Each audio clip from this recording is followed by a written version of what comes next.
Esto es un nuevo capítulo de Aula Austral. 1492. Cristóbal Colón arribó a las Antillas descubriendo el Nuevo Mundo. 1516. Juan Díaz de Solís descubre el Río de la Plata y es el primer europeo en pisar suelo argentino en la isla Martín García. Aunque Solís no viviría para contarlo. Los aborígenes de la zona oriental de la isla, los charrúas, lo mataron a flechazos en la orilla del río.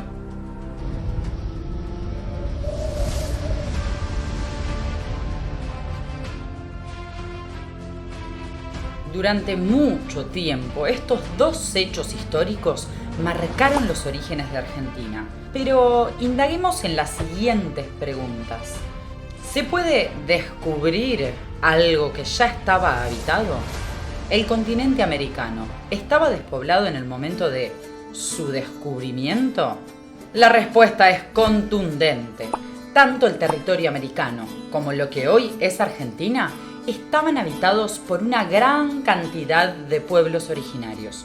La teoría más aceptada sobre el poblamiento americano data de 35.000 años atrás, luego de sucesivas migraciones desde Eurasia por el estrecho de Bering.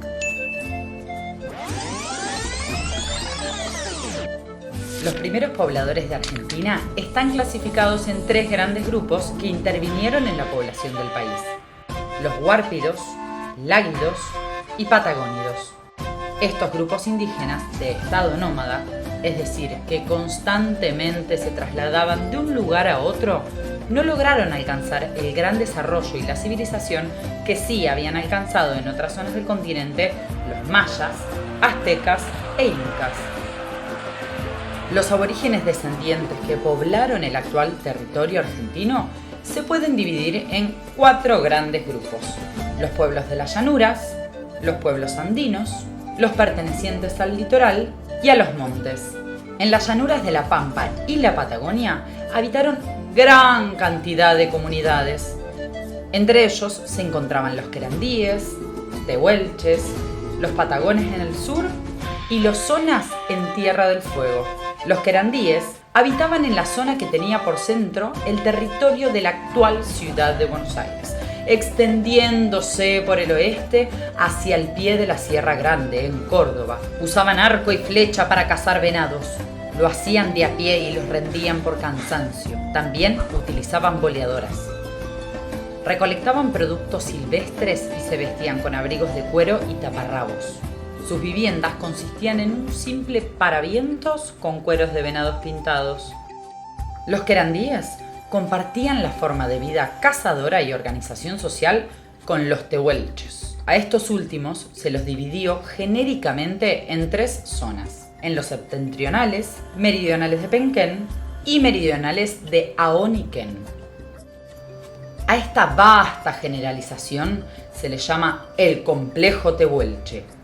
Este término se usa para agrupar a un conjunto extenso de pueblos originarios que habitaron la Patagonia bajo el nombre común de tehuelches.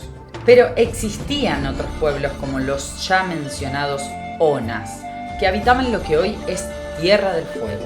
Debido a las bajas temperaturas de la zona, se untaban con grasa de ballena o lobo marino para contrarrestar el frío, como también encendían fogatas en las canoas para cazar.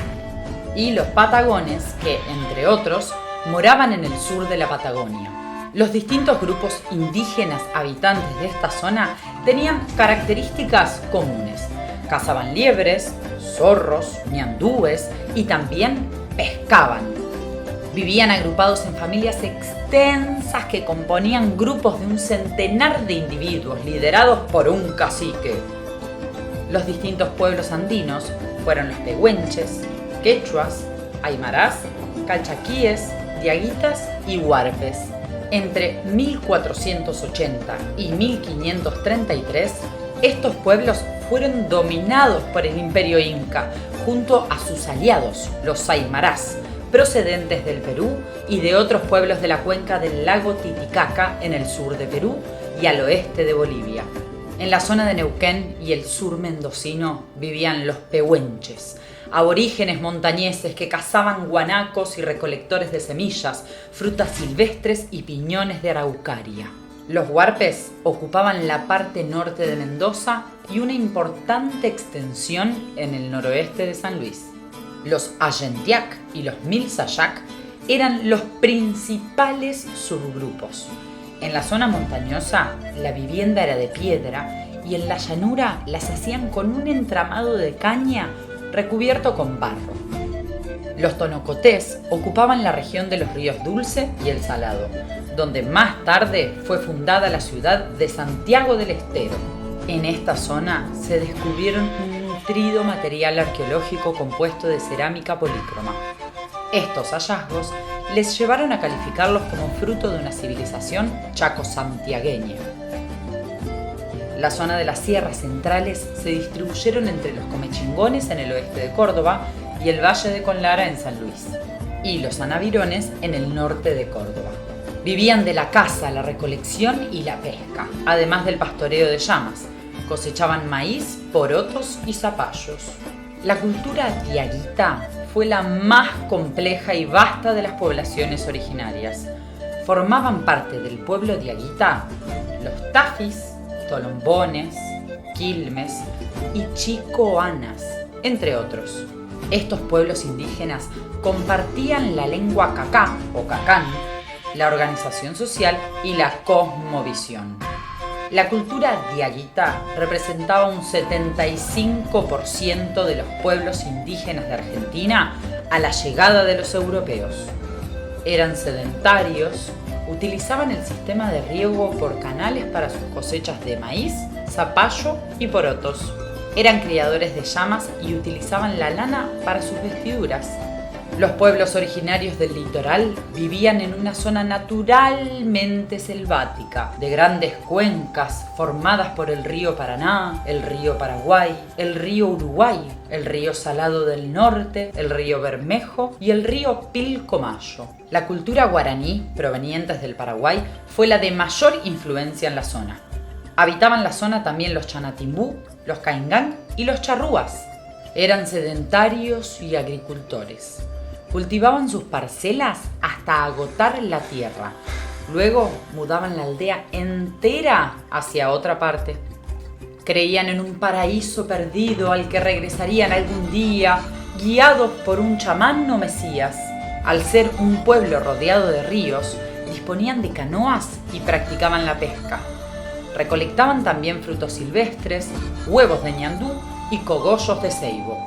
En el Chaco, Formosa, norte de Santa Fe, noroeste de Santiago del Estero y este de Salta, habitaron los tobas, mocovíes, adipones y matacos o huichis.